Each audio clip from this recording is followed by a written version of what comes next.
गायत्री के विषय पर चर्चा आगे बढ़ रही है। अनेकों संशय साधकों के मन में आते हैं, पर जैसा मैंने कल बल दिया, युगानुकूल होकर के चलना ही युग धर्म और उपयुक्त होता है। अनेक साधकों ने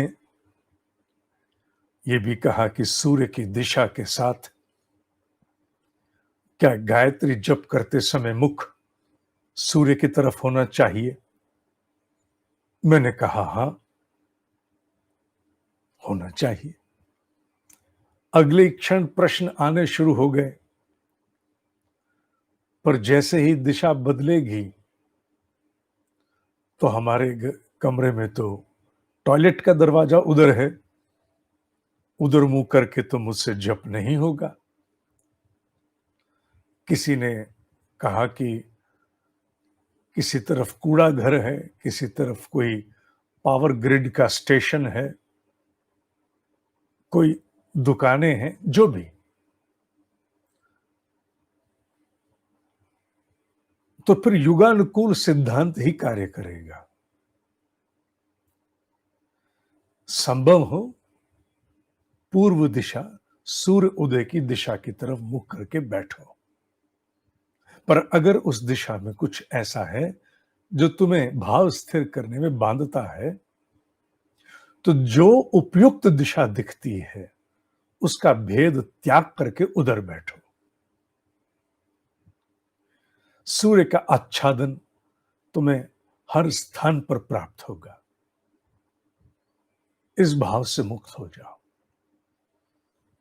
किसी काल में घरों के निर्माण, वो वास्तुकला जो किसी काल में थी, भिन्न थी। घरों के बाहर चारों तरफ खुला, घरों के भीतर खुला आंगन, तब वो नियम सिद्धांत लागू होते थे। आज परिस्थितियां बदल गई हैं। आज माचिस की डिबिया के ऊपर, नीचे, दाएं बाएं, पीछे, आगे छोड़ दे गली के रास्ते के लिए व्यवस्थाएं घरों की बदल गई हैं। तो क्या करना है? जो युगानुकूल है वही सत्य है। इसलिए मैं यही कहूंगा, संभव हो तो सूर्य उदय की दिशा की तरफ मुंह करके बैठो। नहीं हो तो जिद बिल्कुल नहीं। ना तो तुम्हारे जप में कमी आएगी, ना प्रभाव में, ना मंत्र की ऊर्जा की शक्ति में। वेद माता ऋषियों के द्वारा जिसकी उपासना करके प्रतिष्ठा स्थापित की गई, वो कभी भी बंधन में नहीं आ सकती। तो मुक्त हो। सूर्य के उदय से 2 घंटा पूर्व आरंभ करके सूर्य अस्त के 1 घंटे पश्चात तक जहां सुलभ हो उधर मुंह करके बैठो। अर्थात युगानुकूल सत्य ही सत्य है। मैं तब भी सत्य था जब मैंने कहा सूर्य की दिशा के अनुसार मुख करो, और मैं अब भी सत्य हूं जब मैं कह रहा हूं कि युगानुकूल अनुसार जो दिशा उपयुक्त हो, जिधर भाव स्थिर हो, उधर मुंह करके बैठो। वहीं तुम्हारे मंत्र की प्रचंड ऊर्जा तुम्हारी भाव की शक्ति के साथ बहुत बड़ा अनुसंधान करेगी। आध्यात्मिक प्रयोग होगा, शक्ति का उपार्जन होगा। गायत्री की प्रचंड ऊर्जा की आवश्यकता जितनी इस परिस्थिति में है, इस विभीषिका में है, उतनी पृथ्वी पर संभवतः पहले कभी हुई होगी। इस छोटे से अध्यापक को ज्ञान नहीं है। इस वर्तमान काल में जो विभीषिका है, उसके अंतर्गत जिस सकारात्मक ऊर्जा की प्रचंड शक्ति की आवश्यकता है, जिस आत्म कल्याण के यज्ञ के द्वारा जन कल्याण का बहुत बड़ा आयोजन किया जा सकता है, वो गायत्री की उपासना ही है। आज जो तुम ऊर्जा उपार्जित करोगे, मंत्र की तरंगों को आकाश में छोड़ोगे, वो ना केवल तुम पर स्वयं आकर के बरसेंगी, ईश्वर की ऊर्जा अनुकंपा लेकर बरसेंगी, दिव्यता लेकर बरसेंगी, बल्कि तुम्हारे माध्यम से उपार्जित अर्जित ऊर्जा इन मंडलों में व्याप्त होकर के इन विभीषिकाओं को समाप्त करने में भी सहायक सिद्ध होंगी। आज का आत्म कल्याण जन कल्याण बन चुका है। आज आत्म कल्याण सिक्के का एक पहलू, दूसरा पहलू जन कल्याण है। तुम्हारे द्वारा प्रातः ब्रह्म मुहूर्त में किया गया यह ओंकार नाद, ये ध्यान, ये छोड़ी गई सकारात्मक पुष्ट तरंगें ना केवल तुम्हारे परिवार बल्कि इस मंडल में व्याप्त होकर एक यज्ञ की भांति विस्तृत होंगी। यज्ञ किसे कहते हैं? कर्म योग का पूरा अध्याय पढ़ाते समय उसमें मैंने बहुत बल दिया। उसी पर आधारित होकर कार्मिक प्रिंसिपल हिंदी इंग्लिश दोनों में एक पूरी मैनुअल रची, जिसमें यज्ञ के विषय में भी पूरा उल्लेख किए मैंने। यज्ञ क्या है? यज्ञ वो नहीं केवल जो तुम समझते हो। गायत्री की ऊर्जा बहुत बड़ा यज्ञ है। तुम सोचते हो अग्नि जला करके उसमें घी और समिधा सामग्री के साथ किया गया प्रयोग ही मात्र यज्ञ है। नहीं, वो केवल एक प्रतीकात्मक है जिसके माध्यम से सिखाया जाता है यज्ञ क्या होता है। यज्ञ का प्रशिक्षण है वो, यज्ञ का प्राथमिक प्रशिक्षण। हां, उसके संबंध में उसके द्वारा किए गए प्रयोग मंत्र के, सामग्री के निश्चित रूप से वायुमंडल में व्याप्त होकर तदनुरूप उन औषधियों के अनुरूप परिवर्तन करते हैं, परिशोधन करते हैं, पोषण करते हैं, निस्संदेह अकाट्य है। पर सबसे बड़ी बात यह है कि यज्ञ का वह प्रशिक्षण है। यज्ञ का तात्पर्य होता है कोई ऐसा सत्कर्म करना जिसके पश्चात तुम्हारे कर्म का प्रसाद, तुम्हारे कर्म का प्रभाव मंडलों में व्याप्त हो जाए, बिना शर्त के अनकंडीशनल सबको प्राप्त और कई गुना हो जाए। यज्ञ में जब हम समिधा सामग्री होमते हैं तो वो सैकड़ों गुना आकार को प्राप्त होकर के वायु में व्याप्त होती है। एक मिर्च इसका उदाहरण है। खाने के लिए एक व्यक्ति को एक मिर्च भी पर्याप्त संभवतः हो या ना हो, पर एक मिर्च अग्नि में डाल दो तो कक्ष में बैठे हुए 100 व्यक्ति प्रभावित हुए बिना नहीं रहेंगे, क्योंकि मिर्च होम दी गई, मिर्च का यज्ञ हो गया। अर्थात मिर्च जब यज्ञ में प्रवाहित होकर के व्याप गई मंडलों में, तो बिना शर्त के उसने अनेकों को जाके प्रभावित किया। उसी प्रकार जब यज्ञ में हम अपनी सकारात्मक ऊर्जा, मंत्र की ऊर्जा, भाव की क्षमता को होमते हैं, तो वो यज्ञ की भांति हमसे बाहर उद्भासित होकर के इस पूरे मंडल में व्याप्त होती है। ना जाने किस किस को प्रभावित करती है, हमसे मुक्त होकर व्याप्ति है। यज्ञ में होमे गए पदार्थ पर हमारा नियंत्रण नहीं रहता। हम नहीं निश्चित कर सकते किसको प्राप्त हो, किसको नहीं हो। वो हमसे मुक्त होकर के वो फिर कल्याण के लिए प्रवाहित होती है। उसी प्रकार किया गया ध्यान, किया गया जप निश्चित रूप से तुम्हें, अर्थात तुम उसके स्रोत हो, तुम पर तो बरसेगा ही। तुम पर तो आकर्षण के सिद्धांत से ऊपर जाकर के उद्गम स्रोत पर आकर के पुनः लौटेगा, कई गुना आकर के लौटेगा। पर तुम्हारे माध्यम से ना जाने कितने बड़े क्षेत्र में व्याप जाएगा।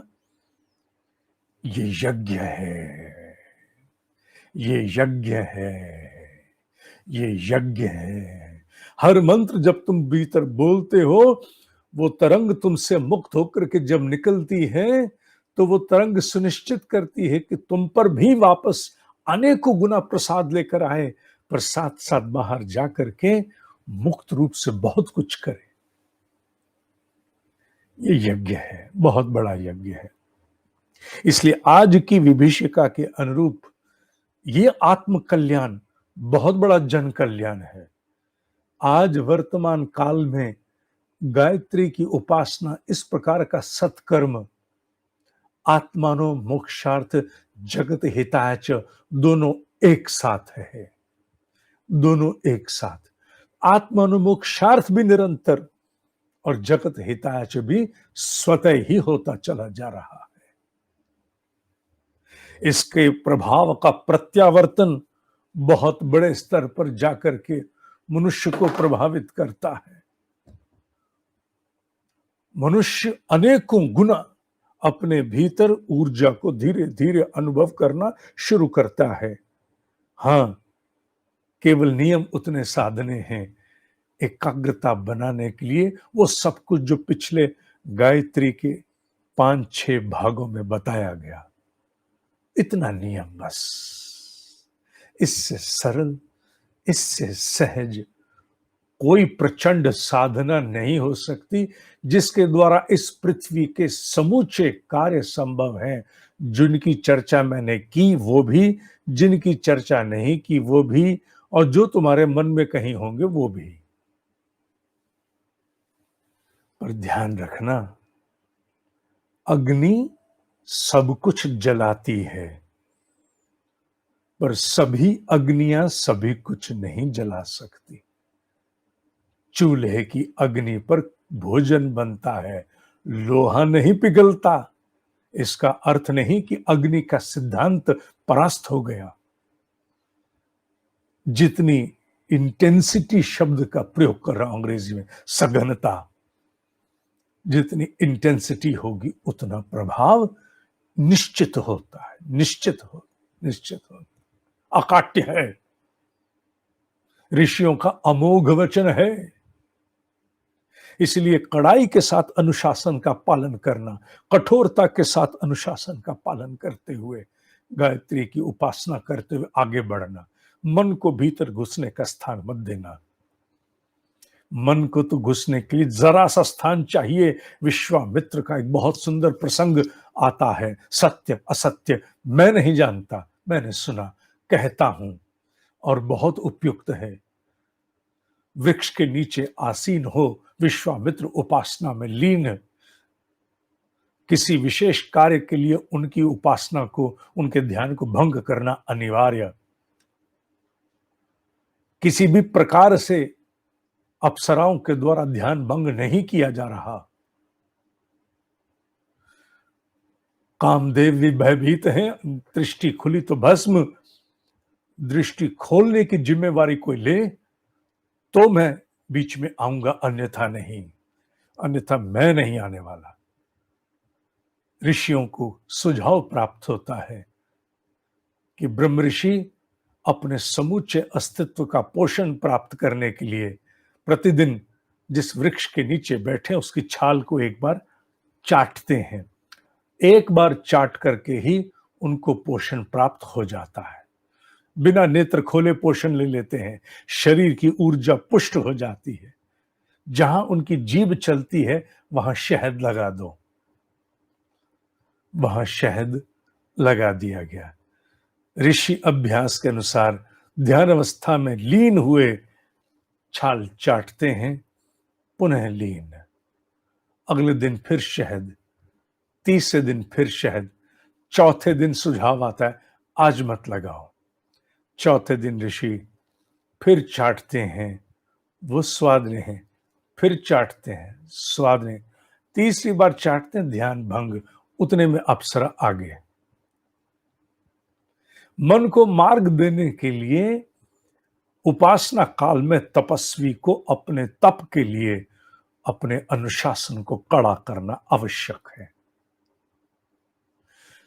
एक छोटा सा समझौता भीतर प्रवेश करके सारी साधना को छिन्न भिन्न कर सकता है।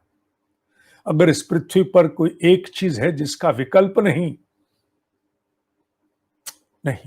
बहकाया जा सकता है, जितना बहका लो, सहज सहज सहज बोलकर कुछ भी बोल के बहका दो, और वो है तप, तप, तप। बिना तप के उत्कर्ष नहीं है बाबू, नहीं है। तपना पड़ता है, पात्रता सिद्ध करनी पड़ती है। अध्यात्म में तभी उत्कर्ष प्राप्त होता है। लौकिक स्तर पर बहुत कुछ हो जाता है, उलट पलट, झूठ सच हो सकता है, उसका भी प्रभाव पे कर्म फल पे तो आएगा ही, निश्चित है। पर आध्यात्मिक क्षेत्र में तो नहीं, संभव नहीं है। तप, तप का विकल्प नहीं है। कड़े कठोर अनुशासन के अंतर्गत अपनी दैनिक उपासना शुरू करो, उतनी जितनी संभव है। अभी मैं इस पर बहुत प्रकाश और आगे देने वाला हूं। ब्रह्म ऋषि से प्राप्त जो कुछ भी मेरे पास मेरी अल्प बुद्धि में आया, मैं उसे अभी आने वाले समय में परोसने वाला हूं। पर साथ साथ ये कहना आवश्यक होगा कि कठोर अनुशासन के बिना ये फलित नहीं होता। कठोर आत्म अवलोकन के बिना भी गायत्री की ऊर्जा प्राप्त नहीं होती। आत्मावलोकन चाहिए। देव शक्तियां जब आती हैं तो सबसे पहले मनुष्य के मर्म को, उसकी इंटेंशन को, उसके ईमान को जांचती है। उसकी इंटेंशन क्या है? क्या उसके भीतर का मर्म, उसके भाव दूषित है? केवल माला उठा ली है? नहीं। मनुष्य देव शक्तियों को चल नहीं सकता। हम जानते ही कितना है, हम जानते ही क्या है। हम कुछ नहीं जानते, बहुत थोड़ा जानते, इतराते हैं, बहुत जानते हैं। इसलिए पवित्र मनस्थिति के साथ, भले ही आपकी कोई लौकिक कामना भी हो, कोई फर्क नहीं पड़ता, पर हृदय सच्चा रखना। कामना लौकिक हो सकता आपको धन चाहिए हो, किसी कार्य में कुछ जटिल कार्य, उसमें कुछ आप चाहते हो, भीतर परिवर्तन चाहते, कोई बात नहीं, जो भी है। क्योंकि यह कामधेनु कहा जाता है इसे। कामधेनु का तात्पर्य यह है कि कुछ भी इसके लिए असंभव नहीं है, नहीं है, नहीं। जो भी चाहिए, पर हृदय सच्चा रखना, मलिनता नहीं हो किसी के प्रति, भीतर मैल मत रखना। तुम्हारी अपनी आवश्यकता है, कोई कठोर परिस्थिति से निदान चाहते हो, वो ठीक है, निश्चित रूप से उसे ध्यान में रख के भी उपासना की जा सकती है, कर सकते हो, क्योंकि ये कामधेनु है। इसे कामधेनु कहा गया, मां कहा गया, कामधेनु कहा गया। अर्थात जिसके समूचे अस्तित्व में सर्वस्व देने की क्षमताएं हैं, क्योंकि सृष्टि का आधार ही यही है, इससे बाहर कुछ है ही नहीं। तो प्राप्त करने लिए कम से कम जब भी कभी प्रसाद भी प्राप्त करते हैं, तो मैंने देखा है, काम करने वाले लेबर को भी देखा है, जब कभी प्रसाद देने लगो तो पानी नहीं भी हाथ धोने के लिए, ऐसे हाथ झाड़ते हैं, ऐसे सिर पे हाथ लगा करके, ऐसे करके, और कहते लाओ दो। इतना मनस्थिति को कर लेना, मलिनता ना रहे, बस। फिर उसके उपरांत उस पवित्रता में अवतरण करने योग्य संभावनाओं को तुम मार्ग प्रशस्त कर दोगे। आने वाले सूर्य के भीतर अपने और उस सूर्य के बीच में से हटा देना। निश्चित रूप से ऋषियों का वचन अमोघ है, कल्याण होता है, होगा। अभी गायत्री के विषय पर और भी कुछ मैं शब्द प्रयोग कर रहा हूं सोच के, टेक्निकल एस्पेक्ट अभी कुछ हैं, महत्वपूर्ण है, उन्हें हम कर लेंगे। यूं तो 300 जन्म और लेने के बाद भी मेरी क्षमता नहीं कि इन 24 अक्षरों का रहस्य मैं जान पाऊं। एक जन्म तो क्या है, 300 जन्म भी पर्याप्त है। जितना अभी के लिए संभव है उतना करते हैं, और सभी जितने भी सम्यक हैं वो अपनी अटेंडेंस जरूर लगाते हैं, क्योंकि आगे समुन्नत में जब जाना है, ये 4 स्तर का प्रशिक्षण है। 150 दिन की साधना के बाद समुन्नत, अब समुन्नत के बैच चल रहे हैं। समुन्नत के पश्चात अगला स्तर आरंभ होगा, फिर अगला। 4 स्तर का प्रशिक्षण है, जिसके लिए कोई राशि नहीं ली जा रही। इसलिए इसे यज्ञ की भांति आपको, आपके माध्यम से यज्ञ की भांति ही उसे कराया जा रहा है। आज के लिए इतना पर्याप्त है।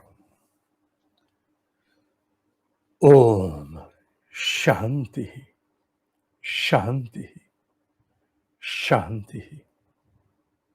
ओम ही सत्य है, ओम ही सत्य है, ओम ही सत्य है।